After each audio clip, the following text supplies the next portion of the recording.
Muka surat 56.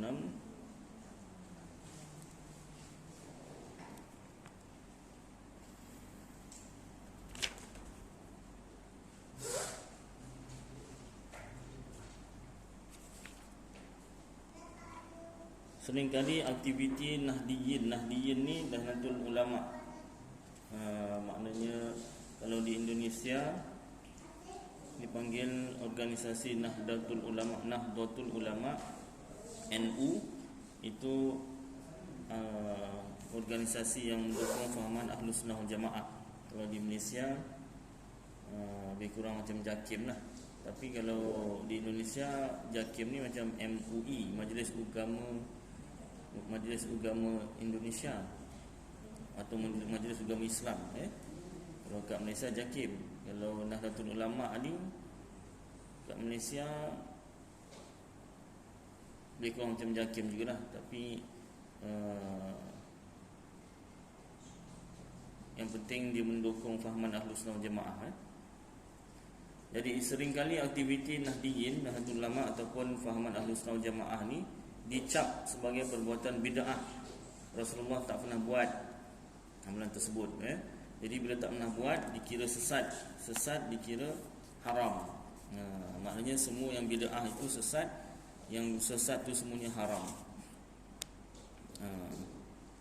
Seperti selamatan 7 hari haul. Haul ni memperingatilah hari memperingati kematian ataupun kewafatan ulama ataupun wali-wali Allah dan lain-lain.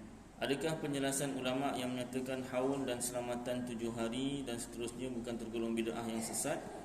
Apakah bacaan tahlil dan seterusnya pahala dapat sampai kepada orang yang sudah meninggal dunia? Memang selama ni kita daripada kecil, kalau biasanya lah di Malaysia ni tahlil tu biasa, amalan biasa, dan sampai jadi satu macam budaya ataupun adat. Tetapi masa terkini ataupun zaman terkemudian ini banyak orang yang mengatakan bahawasanya amalan tahlil ini bid'ah, Rasulullah tak pernah buat, dan bila Rasulullah tak pernah buat jadi haram dibuat. Jadi kita yang mengamalkan dari kecil hingga sekarang, kita perlu tahu apa dalilnya. Sekurang-kurangnya bukanlah untuk suruh bergaduh, tidak. Bergaduh sampai berperang apa semua, berbunuh-bunuhan, tidak. Maki hamun ke apa, tidak. Sekurang-kurangnya yang pertama kita beramal tu dengan ilmu, dengan dalil. Yang kedua, kalau dapat kita sampaikan kepada yang tak tahu. Dan yang ketiga, kalau lebih kuat lagi ataupun lebih berani lagi, kita berhujah dengan orang yang mengatakan tahlil itu amalan bid'ah dan bid'ah yang haram, bid'ah yang sesat. Niat kita pun kalau berhujah tu pun niat kita untuk menyelamatkan dia, untuk menyampaikan kebenaran, untuk mengajak kepada kebenaran, mencegah kemungkaran. Tapi kalau dia tak terima juga walaupun dah ditunjukkan dalil, maka kita pun berundur dirilah. Undur tak bererti kalah, tak? Baik. Jadi sebenarnya yang disunahkan ketika ada Muslim yang meninggal dunia lah. Ini bahasa Indonesia lah. Justru para pelayat ni pelawat yang membawa makanan untuk keluarga yang ditinggalkan, bukan sebaliknya. Asalnya orang yang datang tu disuruh bawa makanan. Pasal apa? Orang keluarga yang kematian ahli keluarga tu, dia dah bersedih, dah tak larat dari segi mental dan fizikal, sedih, tak larat nak masak. Jadi yang datang yang bawa makanan. Namun demikian, apabila keluarga yang ditinggal mengundang para tetangga itu jiran atau sanak saudara dalam waktu-waktu tertentu seperti 7 hari atau 40 hari untuk berkumpul membaca ayat-ayat Quran. Dan tahlil tu apa asalnya? Tahlil tu bacaan la ilaha illallah. Tu asalnya tahlil. Tapi kalau kat Malaysia ni bila sebut tahlil, bukan setakat la ilaha illallah. malah tambah lagi lah zikir-zikir yang lain. Kalau Yasin dah tahlil, baca Yasin dan bacaan tahlil, zikir-zikir la ilaha illallah, subhanallah bihamdihi dan lain-lain, selawat dan sebagainya. Kemudian disajikan hidangan lepas baca tahlil, baca Yasin, dihidang makanan. Kalau dekat bahagian-bahagian kawasan orang Jawa dipanggil berkat, ataupun biasanya menunya nasi ambeng. Asalnya nasi ambeng tu lepas bacaan tahlil itulah penuh satu dulang, penuh, lauknya macam-macam, tapi tak ada kuah lah, kering. Nak kena ada air tu, tak ada air tu kering tekak tu kan, boleh terberahak tu. Ni makannya sikit je, dikongsi 4 orang satu dulang, makannya sikit je. Nanti dibungkus, bagi plastik bungkus balik rumah. Bawa balik rumah itu dah jadi berkat namanya. Kat rumah makan lagi dengan ahli keluarga. Jadi mudah-mudahan berkat makanan tu dibacakan ayat Quran, Yasin, bacaan zikir dan sebagainya, keberkatan daripada ayat Quran dan zikir tersebut dibawa balik ke rumah, mudah-mudahan. Yang bagusnya, kalau pada saya yang lagi bagus, makanan tu letak dulu sebelum baca. Lagi berkat. Jadi macam air kan, air tu dibuka, baca Quran, baca Yasin. Jadi turun kan, kita baca Quran, baca Yasin, turun rahmat, keberkatan tu. Jadi keberkatan tu mudah-mudahan masuklah dalam air tersebut, makanan. Ini tahlil makanan kat dapur. Mudah-mudahan turun jugalah berkat. Yang kalau gitu tahlil daripada dulu tahlil panjang dah jadi tahlil pendek. Zaman sekarang dah susah nak cari tahlil panjang. Kalau ada kampung-kampung dulu, kalau macam zaman sekarang ni, kalau ada pun kampung macam kampung saya, kampung Parit Tengah Benut tu, ada lagi lah imamnya buat tahlil panjang. Alah, tahlil panjang tu dengan tahlil pendek bezanya apa? La ilaha illallah tu 100 kali. Itu aja. Lagi apa? Tambah hujung Asmaul Husna tu, bukan Asmaul Husna sampai habis hujungnya tu. Sikit. Tambah sikit-sikit lah. Bezanya tu kalau di minit kan lebih kurang, kalau tahlil panjang 40 minit, tahlil biasa kan setengah jam itu kan. Tahlil panjang tu dalam 40 minit lah, campur dengan Yasin lah. Tapi walaupun ada yang buat tahlil panjang, yang jejak sampai habis 40 minit daripada awal sampai akhir tu imam bilal je. Yang lain tu dah terawang-awang macam tu kan. Kejap ada, kejap tak ada, kejap kuat, kejap perlahan kan. Itu okey lagi. Ada yang siap ada soundtrack. Itu pun ada juga. Pasal nama tahlil panjang. Dia yang bagus lagi macam mana dah bentang depan tu, sambil mula ke apa, dah mula tu agak ngantuk, minum sikit, makan janganlah, makan kan nanti macam doa macam mana. Sambil minum tu kan, segar balik kan, boleh lah dapat 40 minit. Sambung sini tu kalau tahlil yang dah ditambah lah, ada makanan. Baik. Dan tujuannya, satu, bacaan tahlil tu nak disedekahkan pahalanya kepada si mayit. Yang kedua, keluarga yang beri makanan kepada tetamu tadi dapat pahala. Pasal apa? Dia beri makanan. Beri makan orang ni dapat pahala. Pahala beri makan orang tu pun nak disedekahkan kepada si mati, si mayit. Itu tujuannya. Tapi kalau pada hari kejadian, hari kematian saudara kita tu, kita jiran ataupun saudara mara jauh datang, kita yang sunat bawa makanan untuk ahli keluarga tu. Sunat. Tak buat pun tak apa. Tapi maknanya asal hukumnya kita yang bawa makanan. Tapi kalau dah hari ke-7, hari ke-40 tu, kalau tuan rumah yang nak bawa makanan, tak ada masalah. Baik. Kita dengarkan dalil ini dia punya suasana je lah. Yang kesemuanya pahalanya dihadiahkan kepada yang meninggal. Tentu diperbolehkan. Pasal apa sedekahkan pahala?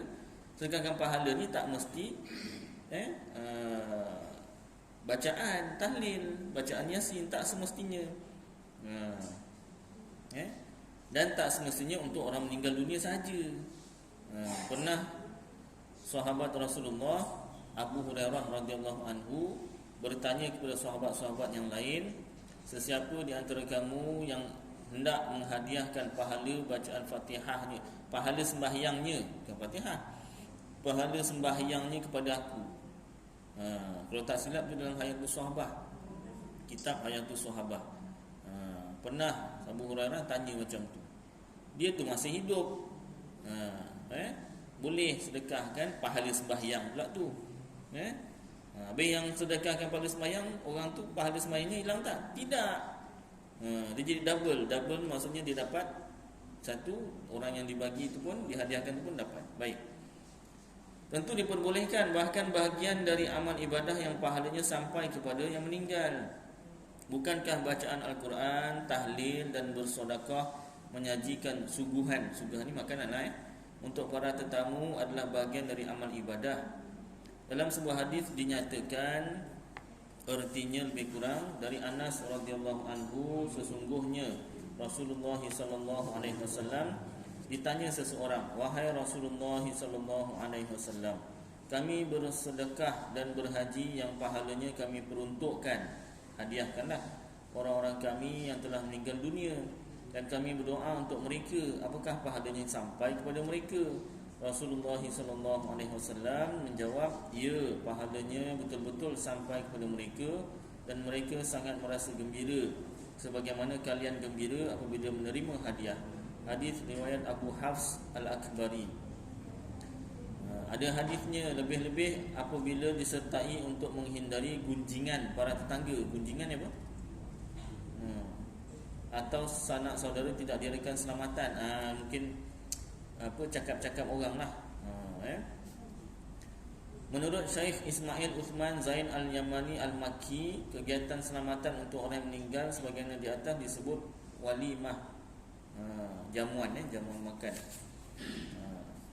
Yang sangat perlu diperhatikan jika akan mengadakan selamatan, apabila salah satu ahli waris terdapat anak yang masih belum baligh atau yang tidak nomor akalnya, biaya keselamatan tidak boleh diambil dari harta warisan yang belum dibagi sesuai dengan hukum Islam. Tapi ingat, nak buat majlis tahlil ke apa tu, itu jangan pakai duit si mati. Sebab di dalam harta tersebut masih terdapat haknya anak kecil. Jaga-jaga. Kalau tak mampu tak apa, orang pun faham. Masyarakat pula yang jiran-jiran yang sekeliling tu kena faham, yang pertama, perkara tu tak wajib. Buat tahlil arwah tu, biasa kita sebut tahlil arwah tu tak wajib. Kalau nak buat, alhamdulillah. Kalau tak mampu, ya tak apa. Kecuali apabila yang meninggal telah berwasiat agar ia diselamati, yang buatkan tahlil, itu tak apa, maka akan dapat diambil dari harta peninggalannya, walaupun terdapat anak yang masih belum baligh atau tidak normal akalnya, dengan syarat biaya yang dikeluarkan tidak melebihi 1/3 dari keseluruhan harta warisan. Kalau dia buat wasiat tu pun tak boleh lebih 1/3 juga. Kenapa 7 hari, kenapa 40 hari, kenapa 100 hari, kenapa setahun? Adapun ketentuan waktu 7 hari, 40 hari dan 100 hari, setahun sebagaimana tradisi di Indonesia pun sama. Tidak terdapat keterangan khusus dalam Islam, tak ada pun suruhan ni 7 hari mesti buat tahlil, tak ada. Demikian sebagaimana yang difatwakan oleh Sayyid Alwi bin Maliki Al-Hasani dalam kitab kumpulan fatwanya. Oleh kerananya seharusnya bagi warga Nahdiyin untuk tidak meyakininya sebagai amalan khusus yang terikat dengan waktu. Tak mesti 7 hari. Kalau kat Malaysia tambah lagi 3 hari kan. Tak mesti 3 hari, 7 hari, 40 hari, 100 hari, setahun, tak mesti. Tak buat pun tak apa. Apatah lagi kalau nak buat hari-hari pun boleh. Jadi kenapa 3 hari, 7 hari? Ya ikut kemampuannya lah. Itu tak ada kita pun kalau buat tu pun jangan cakap ini mesti 7 hari, terlebih ni dah 8 hari, tak boleh. Tak boleh. Jangan macam tu. Ini baru 6 hari, tak cukup, esoklah. Tak mesti. Tak mesti kita sebagai masyarakat kena tahulah dalilnya. Kalau tak tahu memang jadi isu lah. Ini tahlil hari berapa? Hari ke-6. Orang buat 7, tak boleh macam tu. Itu harinya tu, bilangan hari tak mesti. Tak ada ketentuan. Boleh saja hari bila. Baik. Dan bisa ataupun boleh dilakukan kapan saja. Bila-bila saja, meskipun tidak tepat dengan hitungan hari atau bulan kematian orang yang selamati. Tak mesti Kiai Haji Ali Maksum mengingatkan bahawa persoalan mengenai keselamatan dan tahlil adalah khilafah, iaitu perbezaan pendapat para ulama Ahlus Sunnah wal Jamaah yang semestinya tidak perlu dibesar-besarkan. Beliau menulis masalah ini adalah bahagian dari masalah furu', yakni fikih, yang menjadi perbezaan pendapat para ulama. Maka tidak boleh mengakibatkan timbulnya fitnah, perdebatan dan ingkar pada yang mengamalkan atau yang tidak mahu mengamalkan.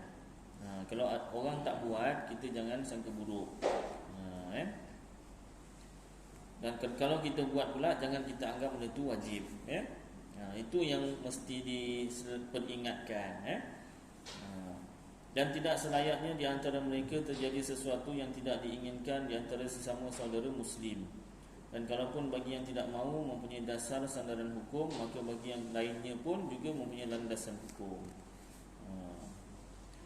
Baik, biasanya setelah selesai mengubur mayat, yang wajib apa? Yang wajibkan tu apa nama tu? Memandikan, mengkafankan, menyembahyangkan dan mengebumikan. Itu yang wajib fardu kifayah.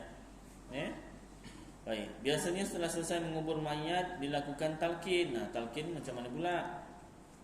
Apakah memang disunnahkan mentalqin mayit setelah dikubur? Ini antara amalan. Memang sejak dari kecil, kalau di Malaysia lah, Indonesia pun sama, sejak dari kecil sampai sekarang kita amalkan ni kan. Jadi apa dalilnya? Sebab ada yang pertikaikan. Ini adakah benda ni diwajibkan? Talqin dalam bahasa Arab bererti menuntun. Menuntun ni mengajar lah.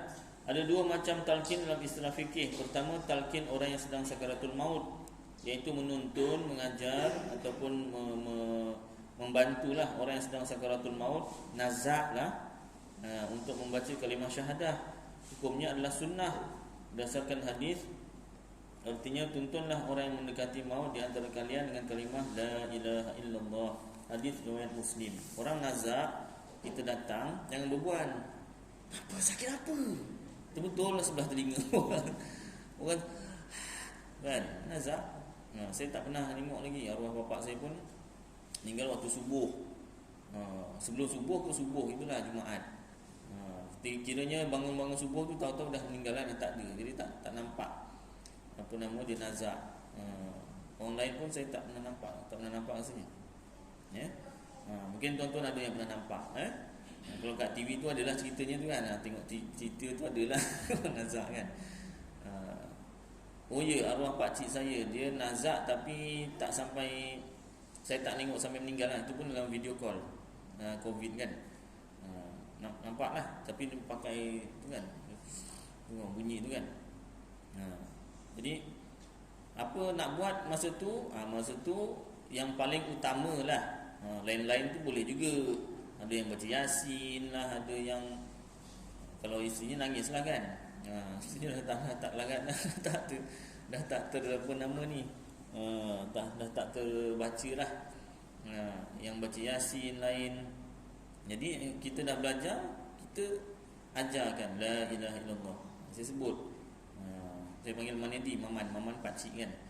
Manedi kalau dengar ikut, asyhadu an la ilaha illallah wa asyhadu anna Muhammadar Rasulullah. Itu pun dah tak dengar suara dia, dah bunyi nafas ni kan.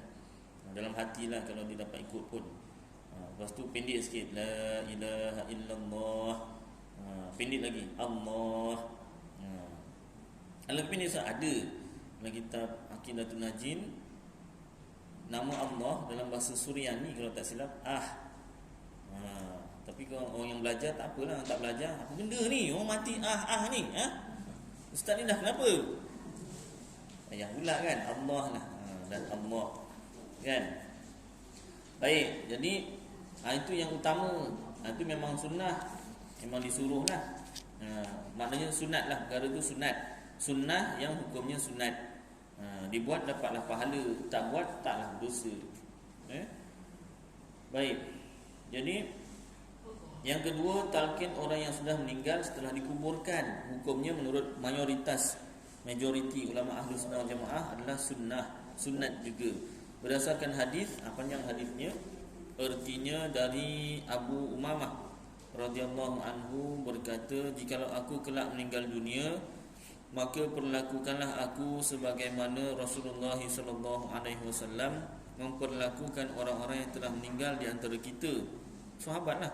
Rasulullah sallallahu alaihi wasallam memerintahkan kita seraya bersabda, ketika salah satu di antara teman-teman kalian meninggal dunia, lalu kamu meratakan tanah kuburannya, maka hendaklah salah satu di antara kalian berdiri pada bahagian kepala kuburan itu seraya berkata, wahai fulan bin fulanah. Dibinkan dengan nama mak. Kalau dia lelaki ke perempuan ke, binkan atau bintikan mak. Kenapa? Tujuannya supaya orang yang anak luar nikah tak malu. Kalau si mati tu anak luar nikah, dia tak malu. Contoh nama bapaknya Zaid, contohlah. Tapi sebab dia anak luar nikah, haram dibinkan dengan Zaid. Wajib dibinkan Abdullah. Maaf, Ahmad pula, Abdullah. Jadi kalau dia meninggal dunia, kita sebut contoh Salman bin Abdullah. Jadi tu bapak dia Zaid ke? Jadi malu. Jadi binkan maknya. Contoh maknya siapa? Rosmah. Pandai je sebut nama orang. Petik nama. Nama kitab naikkan nama Allah. Amboi. Bukan saya ni, jemaah ni. Akan masuk YouTube ni. Main apa? Nama hati-hati. Nak sebut nama tu payah juga. Pasal nama tadi anak luar nikah, jangan sebut-sebut nama orang. Saya pun tak berani nak sebut nama lah. Sebab nama kan ramai kan. Takut ada yang terkena. Jadi fulanah, nama mak. Fulan bin fulanah. Kalau dia perempuan, fulanah binti fulanah. Itu tujuan dia asalnya. Baik, orang-orang yang berada dalam kubur mendengar apa yang kamu ucapkan. Nampak ni? Sahabat cakap ni. Tetapi mereka tidak dapat menjawab. Cuma tak jawab je. Jawab, tabuh lagi semua. Hai fulan bin fulanah. Ya. Pertama sekali yang lagi siapa? Yang talqin lah. Yang paling dekat dah lagi. Pasal lagi ni, apa tinggalkan yang datang. Yang jauh-jauh yang tak dengar datang.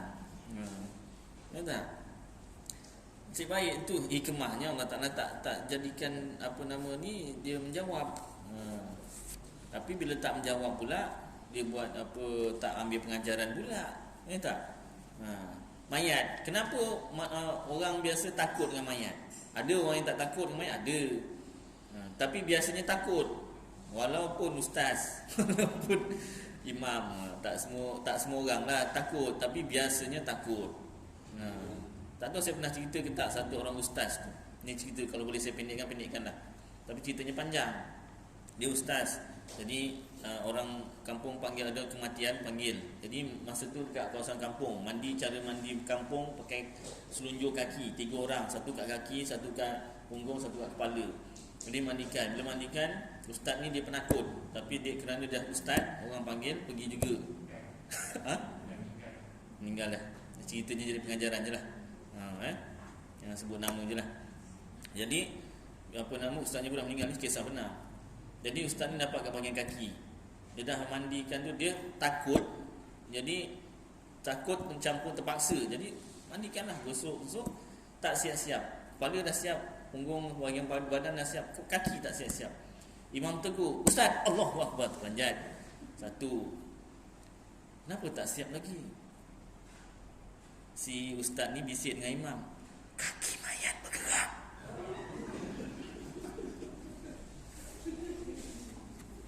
Jadi imam pun tengok. Cuba ustaz, apa tu bergerak? Dia cakap pelan-pelan. Kalau kuat-kuat nanti bertabur semua. Dia tu dah takut, yang lain tu lagilah. Kalau ustaz pun takut lari kan, yang lain lagilah kan. Imam pun cakap, ustaz, tengok betul-betul kaki siapa? Rupanya ustaz ni pergi basuh orang yang kaki tengah tadi tu dekat punggung. Dia kerana takut sangat salah kaki dia ambil. Yang tengah ni budak, dia tu berani tapi ilmu kurang. Ustaz ni ilmu ada tapi kurang berani. Kenapa kau tak cakap? Mana saya tahu kan orang yang mandikan mayat pun kena mandi sekali. Saya pun diam je lah. Bila ustaz gosok tu gelilah. Saya gerak. Aduh. Yang seorang ilmu kurang tapi beraninya lebih. Yang seorang ilmunya banyak tapi beraninya tu kurang. Jadilah macam tu. Si baik mayat tu cakap, dah lah, bila kaki aku nak basuh. Macam tu habis tabur semua kan. Akhirnya selesailah basuh mayat. Jadi pengajarannya apa kat situ? Berani kena berani, ilmu pun kena ada. Dua-dua kena ada. Kalau tak, jangan paksa-paksa. Walaupun ustaz sini kan, tak apa. Tak apa dah. Jangan ajak banyak kali. Ustaz sini lah ustaz. Jangan. Dia dah tak apalah tu dah. Itu petanda lah tu dah. Jangan paksa. Lain jadinya. Baik. Kalau orang yang berani-berani ni pula, boleh meninggal. Boleh. Tahu tak? Tahu lah. Tak tahu pun jangan juga. Dia kena tahu dan berani dua-dua kan. Baik, jadi patah balik sikit jadi kalau apa hikmahnya orang takut dengan mayat supaya mayat tu dia kan dah tak menyawa. Supaya tidak supaya dihormati. Kalau orang tak takut dengan mayat, disepak-sepak, ditukang tajam, makna dibuat macam benda lah, macam barang. Dia kerana takut tu hati-hati. Pelan-pelan. Kang gerak, kang cakap, kang apa tu kan. Dia mayat ni pun dia ada angin kan dalam. Kalau apa nama keluarkan angin ke apa kan dia boleh bergerak juga sikit-sikit tu. Kan? Itu hikmahnya Baik, sambung. Jadi kat sini dia kata, maka orang yang meninggal jawab. Apa yang dia jawab? Berilah kami petunjuk dan semoga Allah Subhanahu Wa Taala memberi rahmat kepadamu, tetapi kalian tidak dapat merasakannya. Korang tak rasa, aku yang rasa ni. Dia tak cakap. Dia cakap tapi tak dengar. Maka orang yang di atas kuburan itu berkatalah, ingatlah sewaktu engkau keluar ke alam dunia, engkau telah bersaksi bahawa tidak ada Tuhan selain Allah dan Nabi Muhammad adalah hamba serta utusan Allah, dan sesungguhnya engkau telah redha menjadikan Allah sebagai Tuhanmu, Islam sebagai agamamu, Muhammad sebagai nabimu, dan Al-Quran sebagai imam, yakni penuntun kamu. Panduan. Maka malaikat Munkar dan Nakir saling berpegangan tangan sambil berkata, marilah kita kembali, apa gunanya kita duduk di depan orang yang telah dibacakan talqin. Abu Umamah kemudian berkata, setelah itu ada orang laki-laki bertanya, wahai Rasulullah, bagaimana kalau kita tidak mengenal ibunya? Rasulullah SAW menjawab, nisbahkan saja kepada ibu Hawa. Wahai fulan bin Hawa. Hadis riwayat Tabrani. Ini ada hadisnya. Hadis riwayat Tabrani. Masalah kesunahan talqin setelah dikubur ini masih diperselisihkan di antara para ulama Ahlus Sunnah wal Jamaah. Oleh kerananya tidak seharusnya masalah ini dibesar-besarkan sampai menimbulkan perpecahan di antara sesama muslim. Jadi kalau ulama berselisih pendapat lah. Ada yang kata harus saja, boleh saja. Ada yang kata sunat. Dibuat dapat pahala tinggal berdosa. Dia tinggal tak ada apa-apa. Tapi paling ringan pun harus dibenarkan, boleh, dan ada hadisnya. Maka tak bolehlah dikatakan bid'ah, apatah lagi haram, apatah lagi sesat. Salah satu tradisi yang berkembang di kalangan Nahdiyin adalah ziarah kubur, baik ziarah ke makam kerabat atau ke makam para awliya. Apakah dalil yang menjelaskannya? Baik, itu tadi dalil tahlil talqin. Lepas azan isyak kita sambung ziarah kubur pula. Tidak diragukan sama sekali bahawa hukum berziarah ke makam kerabat atau awliya adalah sunnah. Semua ulama telah bersepakat. Ada banyak sekali hadis Rasulullah SAW yang menyatakan kesunahan ziarah kubur. Dapat saya sebutkan di antaranya Dari Buraidah, ia berkata Rasulullah sallallahu alaihi wasallam bersabda, saya pernah melarang kamu berziarah kubur, tetapi sekarang Muhammad telah diberi izin untuk berziarah ke makam ibunya, maka sekarang berziarahlah, kerana perbuatan itu dapat mengingatkan kamu pada akhirat. Hadis riwayat At-Tirmizi. Ada hadis ziarah kubur. Dari Abu Hurairah radhiyallahu anhu, Rasulullah sallallahu alaihi wasallam bersabda, barang siapa yang berziarah ke makam kedua orang tuanya atau salah satunya setiap hari Jumaat, tak kiralah pagi ke sampai malam ke, Khamis malam Jumaat ke, ustaz, Khamis malam Jumaat di kubur, apa masalah? Nanti ada hantu. Hantu tu kacau orang tak semayang. Awak kan semayang insya-Allah tak dikacau hantu. Kan ada orang share apa video ahli sihir Rusia ke apa. Dia kata dekat dunia ni semua orang dia boleh rasuk, dia boleh hipnotis, tapi kecuali orang Islam. Orang Islam ni yang mengamalkan amalan-amalan Islam lah. Kalau dia nak hipnotis atau nak rasuk tak boleh, macam terhalang lah, tak boleh lah. Ada yang buat video macam tu kan, pengakuan ahli sihir Rusia. Baik, jadi awak kan jaga sembahyang, insya-Allah tak diganggu.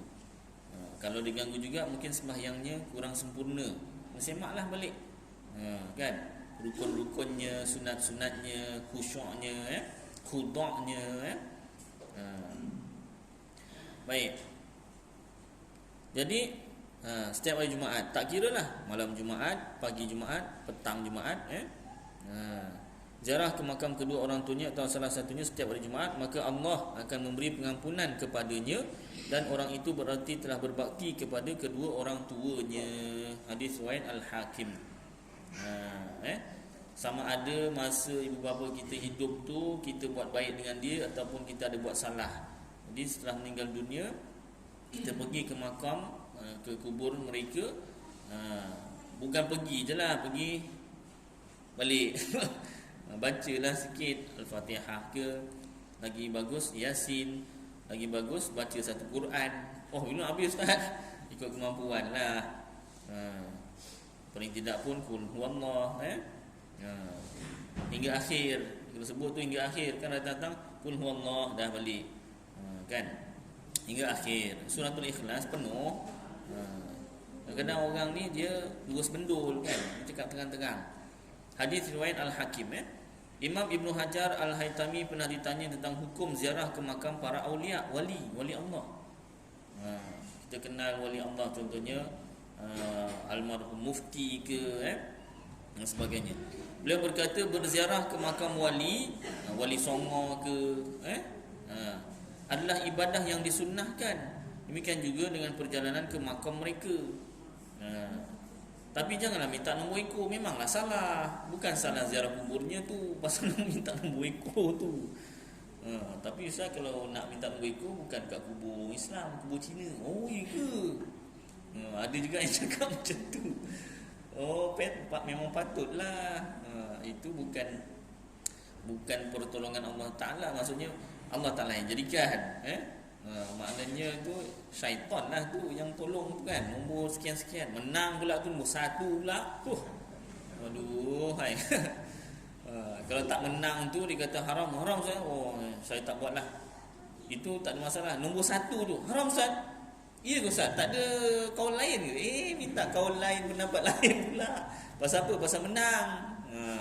Nasib baik tak menang. Kalau menang tu payah tu. Hati-hati. Jadi senang cerita je Ustaz, nak menang ke tak menang, jangan buat lah. Tu ceritanya. Bukan nak menang ke tak nak menang. Jangan buat nombor ekor. Bukan buat apa nama dia? Tak apa nama dia tu, kan. Jangan main nombor ekor. Ya Allah, ya Rabbi Karim. Saya jumpa tuan-tuan, orang cari bomoh nak dapat nombor ekor tu, saya jumpa. Pernah lah jumpa, kan. Nampak lah perbuatan dia tu, kan. Nak nombor ekor punya pasal. Di ke bomoh. Kalau betul lah bomoh tu dah lama dah buat, Kenapa bermohon tu tak kaya? Pasal dia pun, satu dia tak nak buat lah, yang kedua memang dia buat tak jadi pun, nak buat dengan orang lain. Tapi kalau jadi Ustaz, boleh tak? Tak boleh. Jadi ke tak jadi ke tak boleh. Bukan cerita jadi tak jadinya tu, boleh tak bolehnya tu, Baik, jadi ziarah makam aulia minta keberkatan. Sedangkan hukum ziarah kubur untuk kaum perempuan, tu habislah, pendek ceritanya sampai macam tu. Para ulama berselisih pendapat kalau kaum perempuan macam mana hukumnya. Ada perbezaan pendapat. Sebahagian ulama mengharamkannya berdasarkan hadis dari Abu Hurairah radhiyallahu anhu bahawa sesungguhnya Rasulullah sallallahu alaihi wasallam melaknat wanita yang berziarah kubur. Hadis riwayat Ahmad, Ibnu Majah dan At-Tirmidzi. Majoriti ulama mazhab Syafi'i berpendapat makruh hukumnya. Baik, kita nak ikut Rasulullah ke nak ikut Imam Syafi'i, Ustaz? Kadang-kadang ada juga soalan yang timbul macam tu. Sama ada dia memang nak tahu ataupun saja nak putar belit. Apa Imam Syafi'i ni tak pernah dengar ke hadis Rasulullah yang melaknat wanita berziarah kubur ni, sehingga kan Imam Syafi'i kata makruh. Jadi maksudnya dekat sini, kalau betul ikhlas persoalan dia tu nak ikut Imam Syafi'i ke nak ikut Rasulullah. Imam Syafi'i belajar hadis, beribu-ribu hadis. Hadis ini pun Imam Syafi'i belajar, dan banyak lagi hadis lain yang Imam Syafi'i belajar. Daripada kesemua hadis yang dipelajari oleh Imam Syafi'i, maka dibuat hukum perempuan ziarah kubur ini makruh. Bukanlah maknanya Imam Syafi'i ini menolak hadis tersebut, tidak. Sebab ada hadis lain yang menyebabkan hadis tersebut ni melaknat tu hukumnya makruh, bukan laknat hukumnya haram. Jangan sampai kita terkeliru dengan soalan nak ikut Imam Syafi'i ke nak ikut Rasulullah. Jangan sampai terkeliru. Soalan tu saya dah pernah dengar. Ada pertanyaan begitu. Hati-hati. Seolah-olah Imam Syafi'i ni tak ikut Rasulullah. Kalau soalannya nak ikut Imam Syafi'i ke nak ikut Rasulullah, seolah-olah Imam Syafi'i tu tak ikut Rasulullah. Hati-hati. Imam Syafi'i ni bukan kawan kita, ulama. Kalau member kita tu tak apa lagi. Kau nak ikut PE ke? PE ke tak? Itu tak apa lagi. Tak nak kan? Ini Imam Syafi'i. Bukan calang-calang. Ya Allah, ya Rabbil Karim. Zaman sekarang ramai manusia yang menganggap imam-imam mazhab ni macam orang biasa. Memanglah dia manusia biasa. Dia bukan rasul, apatah lagi malaikat, bukan. Ada dosa. Tapi dosa dia tu taklah dosa sampai menurunkan darjat dia sebagai imam mazhab. Dan dia manusia biasa yang hidupnya tu sangat banyak berbakti dengan agama Islam. Hafaz Al-Quran umur 9 tahun ke 7 tahun. Kita umur 9 tahun hafal apa? Bukan kita lah, saya. Saya sendiri kan. Hafal apa umur 9 tahun? Tak payah 9 tahun, sekarang ni umur saya 37, hafal apa? Al-Quran aja berbanyak surah. Ditulis, cuba tulis. Nanti saya nak buat, dah cakap banyak kali juga, tak buat juga. Cuba tulis surah apa, hafal, penuh lah awal sampai akhir. Penuh. Surah apa, Qul Huwallahu mesti ada. Surah An-Nas, Surah Al-Falaq tu mesti ada lah. Kalau tak ada tu tak hafal, payah juga tu kan. Qul ya ayyuhal kafirun, hafal tapi tak habis-habis bacanya. Qul ya ayyuhal kafirun la a'budu ma ta'budun wala antum 'abiduna ma a'bud wala ana 'abidum ma 'abadtum wala antum 'abiduna ma a'bud wala ana. Bila nak habis? Itu aja tak habis. Berapa surah banyak yang kita hafal, berapa lagu yang kita hafal. Tengok lagu banyak mana? Lagu ke surah? Ya tak? Imam Syafi'i 30 juzuk hafal umur 9 tahun. Kemudian hafaz beribu-ribu hadis. Sebab itulah dia baca Al-Quran, baca hadis, dia boleh keluarkan hukum. Contoh ibarat macam ni lah, orang yang ambil law, ambil undang-undang. Kalau yang ambil law, yang masuk universiti ambil law, ambil undang-undang. Itu sebab orang yang ambil sambung belajar ambil law, undang-undang, dia 4 tahun. Orang lain semua 3 tahun. Yang saya ambil pengajian bersama 3 tahun. Dia 4 tahun. 4 tahun. Bila 4 tahun, banyak akta-akta nak dihafal tu. Apa nama ni? Dalam perlembagaan Malaysia tu.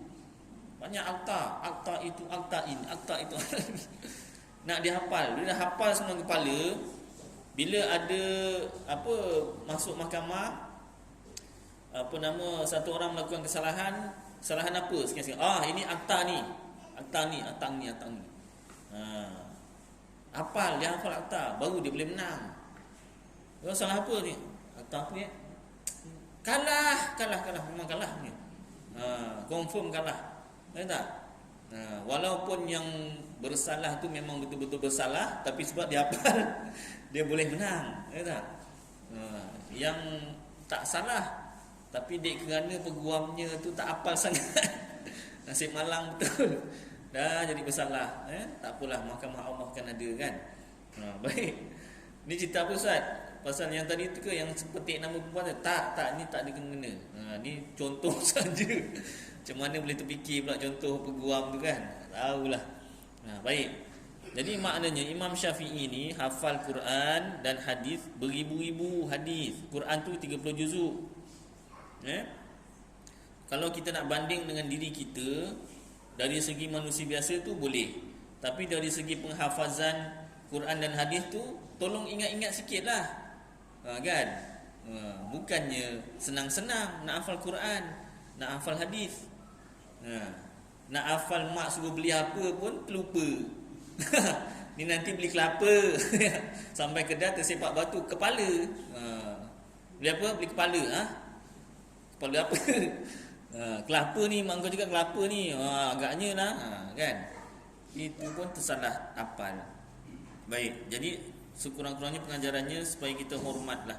Hormat pendapat Imam Syafi'i ini, bukanlah berdasarkan suka-suka. Bukan Imam Syafi'i saja, ulama-ulama, para ulama, kitab-kitab ulama yang kita baca ni, hormatlah.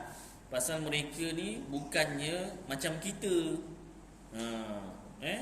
Bukan macam kita. Mereka ni dah melalui pelbagai kesusahan dalam menghafal Quran dan hadis dan mempelajari ilmu-ilmu agama. Itu sebab banyak ajaran sesat zaman sekarang ni yang niatnya baik, nak ikut Quran dan hadis. Quran tu betul, hadis tu betul, tetapi ayat Al-Quran tu bahasanya sangat tinggi, hadis tu bahasanya pun sangat tinggi. Dan ayat Al-Quran pula, ada ayat Quran yang nampak macam bercanggah maknanya. Saya tak ingat dah sebut belum kat sini. Contoh ayat Al-Quran, Allah Ta'ala yang mematikan kamu. Kan? Allah Ta'ala yang mematikan. Ada ayat Quran Allah matikan kamu. Dalam ayat lain Allah Ta'ala kata malaikat maut yang matikan kamu. Ni mana satu ni? Allah Ta'ala ke malaikat maut? Dua-dua ayat Al-Quran. Tak boleh buang salah satu. Dua-dua kita wajib percaya. Serabut lah Ustaz. Ni yang saya malas nak belajar. Jangan serabut. Kalau awak belajar dengan orang yang dah belajar, insya-Allah dapat diterangkan. Ayat Al-Quran Allah Ta'ala kata Allah yang mematikan kamu, itu dari segi hakikat tauhid. Yang sebenarnya yang mematikan kita Allah Ta'ala. Ayat Al-Quran yang mengatakan malaikat maut yang mencabut nyawa kamu, itu zahir, pandangan mata kasar. Walaupun kita tak nampak malaikat maut tu, maknanya secara zahir, pandangan mata kasar, seolah-olah malaikat maut yang cabut. Hakikatnya Allah Ta'ala yang cabut. Maknanya malaikat maut tu Allah Ta'ala ke? Bukan. Dia dah pening. Bukan. Macam ni lah ibaratnya, kalau Ahlus Sunnah Jamaah ni nak senang faham, contoh macam wayang kulit. Wayang kulit. Wayang kulit ni kita dah tak biasa kan. Tapi kalau kat Kelantan, kalau Indonesia tu kan biasa kan. Kalau kat TV mungkin ada kan. Wayang kulit ni dia ada watak baik, watak jahat. Suaranya tu suara Tok Dalang. Yang gerakkan tu pun Tok Dalang juga. Yang sebenarnya yang baik tu Tok Dalang, yang jahat tu pun Tok Dalang yang gerakkan. Wayang tu, kulit wayang tu, itu Tok Dalang yang buat. Dan pergerakan patung tu pun pergerakan Tok Dalang. Suara tu pun suara Tok Dalang. Tu kan. Jadi apa nama manusia ni ataupun makhluk ni diibaratkan macam patung wayang kulit tu. Allah Ta'ala tu diibaratkan contoh dalam, tapi itu tak boleh juga diibaratkan sebenarnya, tapi untuk cepat faham Allah Ta'ala tu tak sama dengan tok dalam. Cuma nak cepat faham seolah-olah macam tu. Allah Ta'ala yang buat kita, jadikan kita, badan kita, dan Allah yang gerakkan kita. Cerita malaikat maut tadi, Allah Ta'ala yang jadikan malaikat maut, Allah Ta'ala yang gerakkan malaikat maut cabut nyawa kita. Itu untuk mudah faham. Ya. Walau bagaimanapun jangan kita anggap Allah Ta'ala tu tok dalam, jangan. Untuk deras faham saja. Contoh yang guru saya bagi macam itulah. Jadi hadis juga ada hadis yang apa nama ni seolah-olah bercanggah. Jadi Al-Quran tadi itu, contoh hadis pula, saya pernah bacakan hadis Tirmizi di Masjid Nurul Hidayah Bandar Seri Alam. Dia ada 26 juzuk kitab Bahrul Madi, syarah bagi hadis-hadis Imam Tirmizi. Bahasa Melayu Sanjawi lah. Yang buat tu pengarang Kamus Al-Marbawi, Muhammad Idris Al-Marbawi, orang Merbau, Perak. Ada orang Perak sini. Kalau ada banggalah, ada ulama di negeri Perak. Jadi dia buat syarah hadis. Salah satunya pernah saya bacakan satu hadis, Rasulullah pernah kencing berdiri sekali seumur hidup. Di kala lain, hadis-hadis yang lain, Rasulullah kencing cangkunglah, duduk. Bukan duduklah, cangkunglah. Jadi mana satu ni, nak berdiri ke nak duduk ataupun nak cangkung? Dua-dua hadis. Jadi ulama syarahkan kencing berdirinya Rasulullah tu sekali seumur hidup. Kebanyakan waktu, selain waktu sekali itu, Rasulullah kencing cangkung, duduk cangkung lah, bukan duduk atas tandas, cangkung lah. Jadi kenapa tak ikut yang, adakah sunnah kita kencing diri sekali seumur hidup? Tak pun, tak sunnah pun. Maknanya bila ada hadis Rasulullah kencing sekali seumur hidup dan banyak hadis yang lain tu Rasulullah kencing cangkung, maknanya hukum kencing berdiri itu ada dua. Salah satu ulama kata makruh, ada ulama kata harus dibolehkan. Jadi jatuh hukum macam tu. Ini kerja ulama. Sebab apa? Sebab ulama hafal banyak hadis. Jadi bila dapat hadis yang kencing berdiri, dia akan ingat ada hadis yang lain banyak tentang Rasulullah kencing cangkung. Lagi banyak kencing cangkung daripada kencing berdiri sekali semua hidup. Jadi bila macam tu, jatuhlah hukum makruh atau harus. Macam ayat Quran tadi, bila jumpa ayat malaikat maut yang mematikan kamu, dia akan ingat ayat yang Allah yang mematikan kamu. Jadi selamat dekat situ. Ini kerja ulama. Sebab itulah kita nak memahami Al-Quran dan hadis, rujuk kitab tafsir para ulama, rujuk kitab syarah hadis para ulama. Itu cara yang selamat. Kalau nak juga daripada Quran dan hadis kita faham sendiri, boleh 15 cabang ilmu. 15 cabang ilmu kuasai. Barulah layak kita memahami Quran dan hadis. Baik. Sambung sikit lagi tuan-tuan. Jadi majoriti ulama mazhab Syafi'i berpendapat makruh hukumnya perempuan ziarah kubur, makruh, tak sampai haram. Kerana bertentangan dengan keumuman hadis yang lain serta tabiat perempuan yang lemah lembut perasaannya. Biasanya perempuan ni emosional. Lelaki pun ada emosional. Siapa Ustaz? Saya. Saya kalau tengok cerita-cerita yang sedih, memang saya nangis. Contohnya Mak Kilau. Kena bunuh bini dia, ya Allah. Teringat bini sendiri, kan? Nangis. Lagi apa? Wah, kalau kabi kusi kabi gem, wah itu satu baldi air mata. Tak boleh. Lelaki aja ada yang lembut hatinya, kan? Boleh perempuan. Baik, sementara ulama yang lain memperbolehkan ziarah kubur bagi kaum perempuan. Dalam kitab Sunan At-Tirmidzi disebutkan, sebahagian ahli ilmu mengatakan hadis itu diucapkan sebelum Nabi SAW memperbolehkan ziarah kubur. Setelah Rasulullah SAW memperbolehkan, maka laki-laki dan perempuan tercakup dalam kebolehan itu. Sedangkan hukum berziarah ke makam Rasulullah SAW bagi kaum perempuan adalah sunat. Begitu juga berziarah ke makam ulama dan aulia. Ulama dan juga wali-wali Allah, sunat. Pendapat ulama atas kebolehan, kesunahan atau makruhnya berziarah kubur bagi kaum perempuan apabila tidak menimbulkan fitnah. Tapi syarat tak menimbulkan fitnah. Fitnah tu apa? Seperti berdandan, pergi kubur, lawa-lawa, pakai makeup. Ini nak ziarah kubur ke nak ziarah penggali kubur? Penggali kubur tak badan kan. Wah, berdandan. Bercampur dengan laki-laki.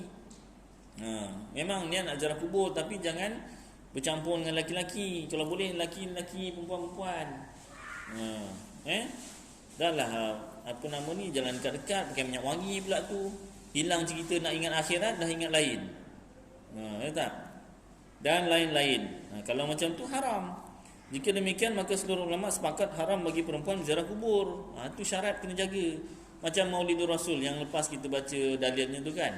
Maulidur Rasul hukumnya harus, ulama kata sunat, dengan dalil-dalil Quran hadis tu kan. Tapi syarat jaga adab. Yang pertama, antara yang besar kesalahan, dosa besar yang dibuat dalam majlis Maulidur Rasul, bacaan nama Allah dan nama Nabi Muhammad salah disebut. Jadi sebut betul-betul. Contoh Muhammad itu yang betul. Yang salah mad dipanjangkan. Salah. Nama Allah, Allah, betul lah yang betul. Yang salah lah, dia tak sebut Allah, tak tebal. Tak faham Ustaz? Allah. Ni saya terpaksa sebut kan. Tak suka sebut, tapi terpaksa. Kalau tak faham. Masya Allah, la ilaha illallah. Boleh sebut tebal tapi sebut nipis. Kalau tak tahu hukum, boleh jatuh haram, dosa besar. Kalau tahu hukum dan sengaja dan ada niat nak memperlekehkan nama Allah, boleh jatuh murtad. Alhamdulillah. Hati-hati. Lagi apa? Bercampur lagi perempuan pun sama juga. Majlis Maulidur Rasul, kalau bercampur lagi perempuan dah jatuh hukum haram. Jadi kena jaga. Contoh lain, selawat Allahumma salli, tu Allah tersebut pula. Saya tak nak sebut sebab benda tu salah. Allahumma, ya Allah ya Tuhanku. Tapi kalau dah ma tu dah panjang, salah. Salli, sepatutnya Allahumma salli salatan kamilah. Boleh je buat lagu lain. Kenapa nak lagu tu? Tak mesti. Nak lagu boleh, Allahumma salli salatan kamilah. Tak sedap lah Ustaz, lagu Ustaz ni. Kau nak sedap tapi salah, dapat dosa. Macam gula kan sedap, tapi banyak sangat jadi racun. Anak saya cakap jangan gula-gula, nanti gigi rosak. Dah gigi dah rosak. Nak buat apa? Yang sakit siapa? Darah lah telinga kena masuk. Itulah. Dah cakap, dah tunjuk lah video makan gula banyak-banyak gigi rosak kan. Dah sakit, umur baru 5 tahun. Apa nama ni, dah gigi dah rosak. Kan? Baik. Jadi lagu kena tengok tajwid. Pasal apa kena ikut tajwid? Kalau bahasa Arab ni dia panjangnya salah, maknanya dah salah. Barisnya salah, lagilah maknanya berubah. Jadi jaga-jaga. Habis dah ramai, ustaz seorang je kata salah. Benda betul atau salahnya tak kira ramai atau sikit. Contoh Dajjal. Dajjal tu pengikutnya ramai. Yang tak ikutnya ramai tak? Tak ramai. Dalam kitab Aqidatun Najin, yang selamat daripada Dajjal 12,000 lelaki, 8,000 perempuan. Itu bukan kat Malaysia saja 12,000 per 2 juta rakyat Malaysia. Tak, seluruh dunia. Yang selamat daripada Dajjal dalam kitab Aqidatun Najin dianggarkan 12,000 lelaki seluruh dunia. Perempuan 8,000, lagi sikit. Perempuan lagi banyak ikut. Tapi tak kira lah banyak ke sikit perempuan lelaki tu kan. Tapi maknanya perempuan lagi kalau campur pun 12 campur 8, 20,000 saja. 20,000. Satu stadium tu lebih rasa 20,000 kan? Stadium Bukit Jalil tu lebih rasa. Berapa? 80. 1/4 daripada stadium tu je. Tuan-tuan, yang selamat daripada Dajjal. Itu sebab amalkanlah doa selepas tahiyat akhir sebelum beri salam, Allahumma ighfirli Allahumma ighfirli Allahumma lupa pula dia kalau tak sembahyang tu ingat, time baca macam ni tak ingat. Tu kan ada dalam kitab ni, ada ni, nanti baca jauh daripada fitnah Dajjal.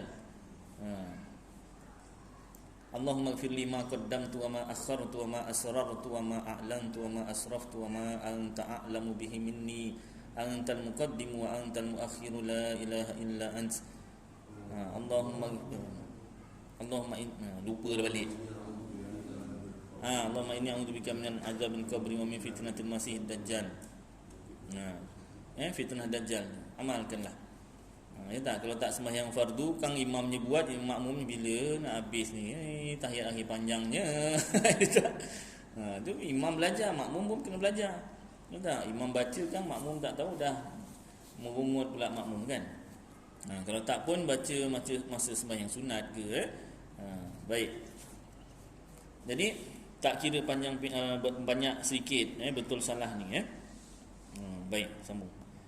Makan dan minum di kuburan atau perbuatan lain yang diharamkan, maka yang demikian ini hukumnya haram baik laki-laki maupun perempuan, meskipun hukum ziarah itu sendiri disunnahkan.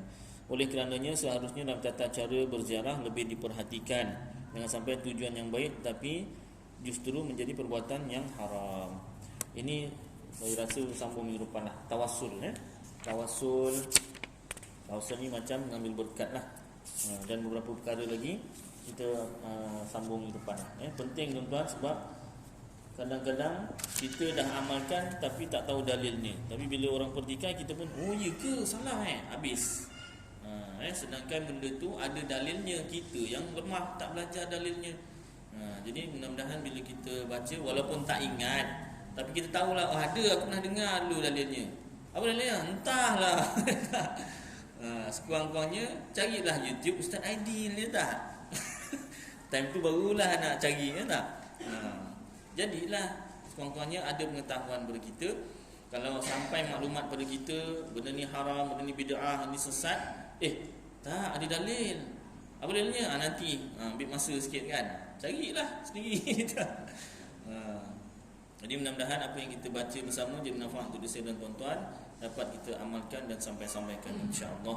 Aku qauli hadza wa astaghfirullahal azim li wa lakum wa lisairil muslimina wal muslimat wal mu'minina wal mu'minat fastaghfiruh wa ya fawzal mustaghfirin wa ya najatat taibin. Wa sallallahu tabaraka wa ta'ala ala khairi khalqih sayyidina maulana Muhammad wa ala alihi wa sahbihi wa baraka wa sallam. Subhana rabbika rabbil izzati amma yasifun wa salamun alal mursalin walhamdulillahi rabbil alamin. Taqabbalallahu minkum.